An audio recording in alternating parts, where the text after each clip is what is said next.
Just wanted to check in right quick after the code. Unfortunately, it was not successful. If I'm being really honest with you, I just need a little bit to kind of process the emotions myself personally. There's definitely an effect for me when I attend to a code.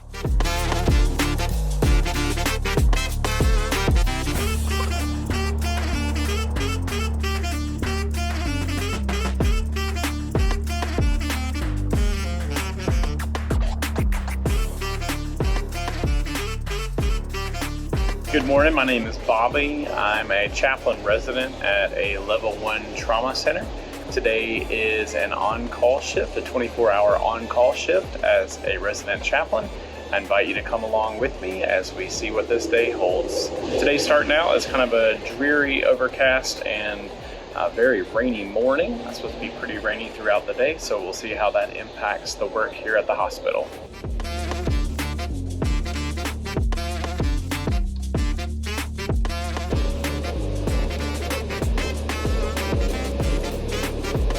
Just got a notification for a code blue in one of our ICUs. That occurs when a patient's heartbeat has stopped beating and they initiate a coordinated response from people all across the hospital, different disciplines and specialties, to be able to provide the care that a patient would need in that time. One of those people to respond to a code blue is the chaplain on call, and today that happens to be me. My role in that, typically, the first thing I do is locate family members and escort them out of the room and stay with them. If there are no family members present, I provide compassionate presence to the team themselves. If the code is successful or if it's unsuccessful, I will debrief the staff, participate in debriefing with them, and my role in that is not the same as theirs. Their role as staff members, typically as healthcare providers, is to debrief the functioning of the code and talk about quality improvement. My role in the debriefing is to talk about the emotional impact of what happened leading up to, during, and then post-code. And that way I help our healthcare providers and our nurses to be able to alleviate the stress that they may be feeling, to deal with possible grief and other emotional impacts and spiritual impacts that may be happening from that code. So I'm going to go respond to that code, and then I'll check in a little bit later.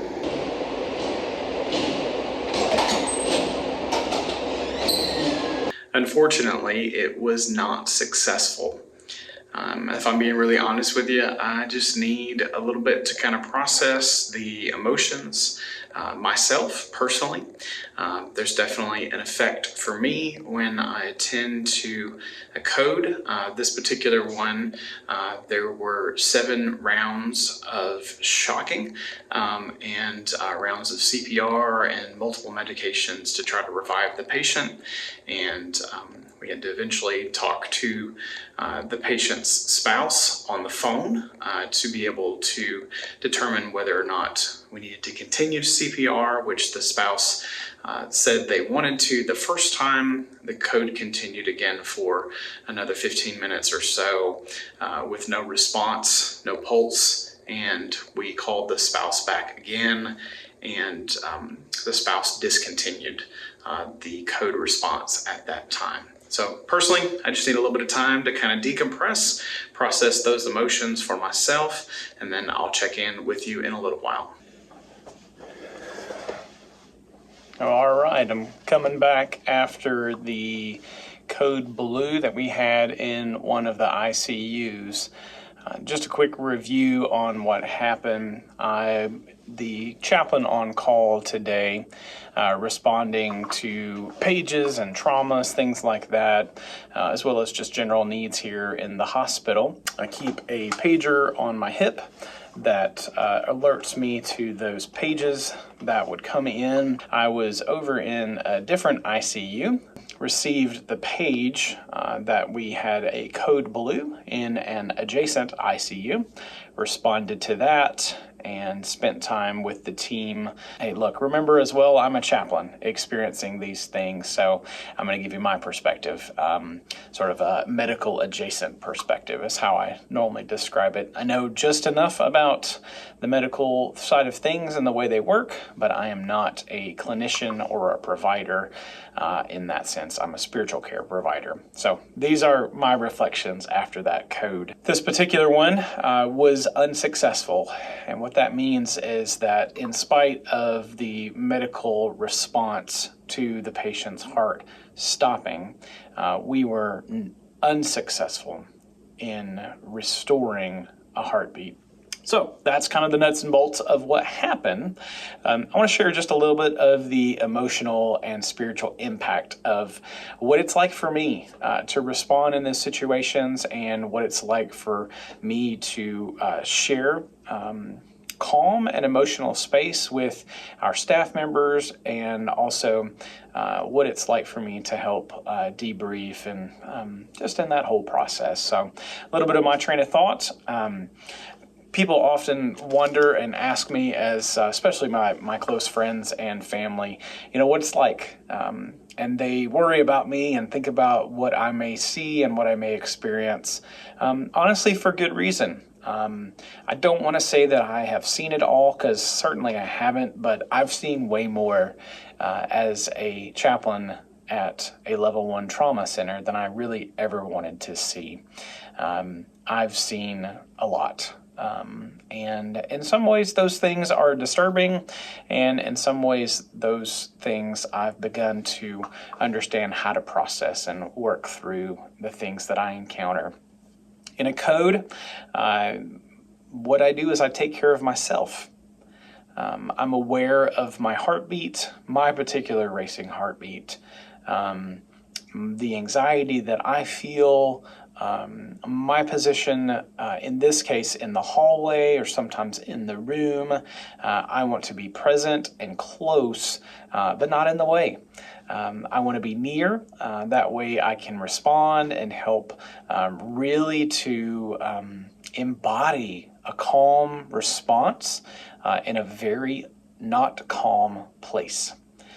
So I'm checking in with staff members, with managers, supervisors, nurses, really anyone and everyone to see how they're doing, see how I can support them and or triage their emotions in that moment. Our healthcare team is really good at doing what needs to be done in the moment. And in the event that they get overwhelmed, they take turns and they allow for ways that allow someone to kind of step away if they need to for a period of time. In the CPR, hands on the chest process, they take turns very regularly. It's a very physically demanding thing that has to be done. This particular person was very overweight, so it is quite a physical activity, a very personal activity, and they relieve each other to take turns to make sure that they're spreading around that emotional, physical impact that they need to share and take turns in, as you can imagine. I kind of want to share a little bit about that without sharing kind of the gory details, because that's not my intent. But in that, it is a very physically and emotionally and spiritually draining thing. It becomes a really spiritually overwhelming thing, emotionally overwhelming thing when the code is not successful, and when it endures for a long amount of time.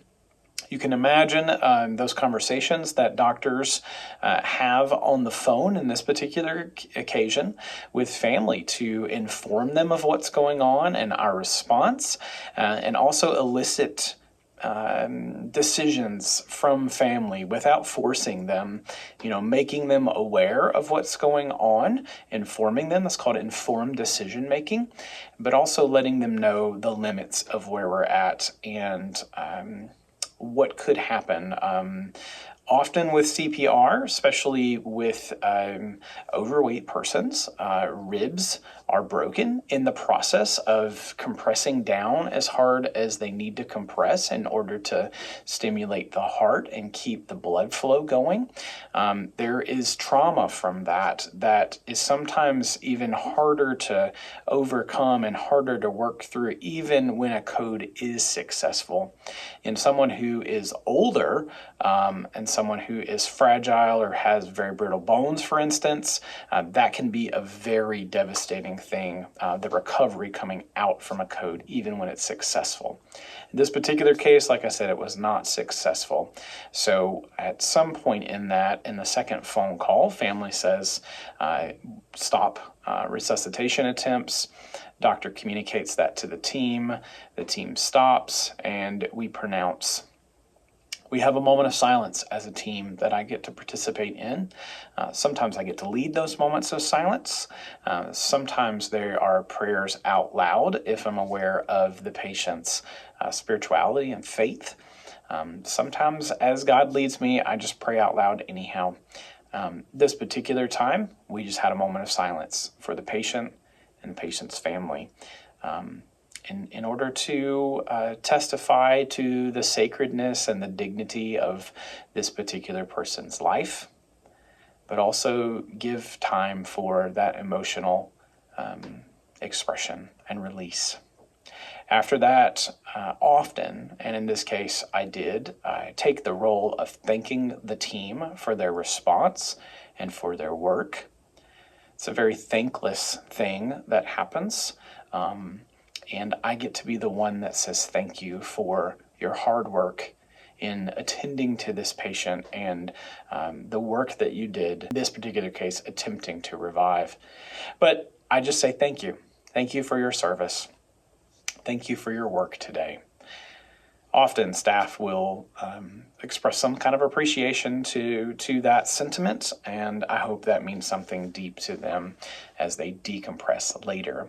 What I did get to do this last time as I checked back in with the unit was to just spend a little bit of time with the patient's nurse, the nurse tech for this patient, and the actual charge nurse for this unit, and really just to check in with them and see how they were doing emotionally, spiritually, following the code. And that opens up space for them. That is an emotional debrief. A critical incident stress debriefing sometimes is what that's called, or CISM. And I do that informally most of the time, post-critical event, post-traumatic event, really just to check in and go, how are you doing? What's going on? As I build that rapport with staff, they trust me more in that, and they're able to share a little bit of what's going on inside of them. And so these particular nurses did and trusted me with that information, and I'm grateful for that. I'm grateful for their trust and for that function that I get to serve in that. In it all and through it all, for me as a chaplain, I'm paying attention to my own emotional needs and my own emotional and spiritual stability in the midst of all that's going on. I often say that I'm human as well in the midst of that, and I need to be paying attention to my own humanity. Sometimes preachers and pastors have the tendency of trying to be the savior. That's often called the savior mentality, or even like a sacrificial lamb. They feel like they have to be the one that endures whatever it is that's going on, and have to be like sort of a perfect example of what it's like to endure whatever it is that's going on. And that is one of the myths that I used to buy into as well, and thought that, God would call me to do something, and God would provide for me, and I would constantly have to endure whatever it is that was going on. There is some truth to that in some sense, but I also began to realize that even Jesus took time for himself.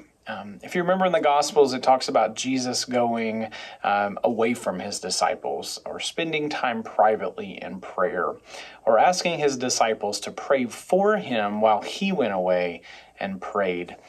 So even Jesus took time by himself, for himself, to take care of his own self. And so I got to remember that too. Even more so, because I'm not Jesus. I don't have the capacity that Jesus has.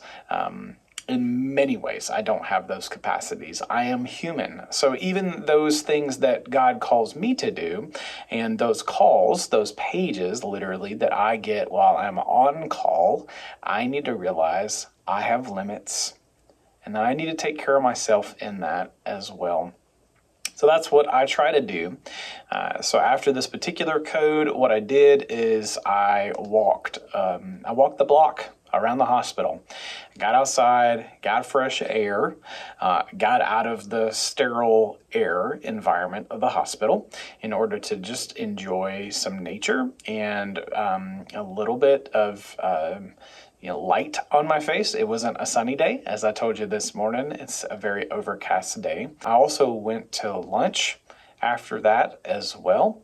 I anticipated family would be coming within a certain amount of time, so I didn't want to delay getting my own nutrition. So I took care of those needs in order to be ready for the family when they would return, possibly later. Took care of myself physically.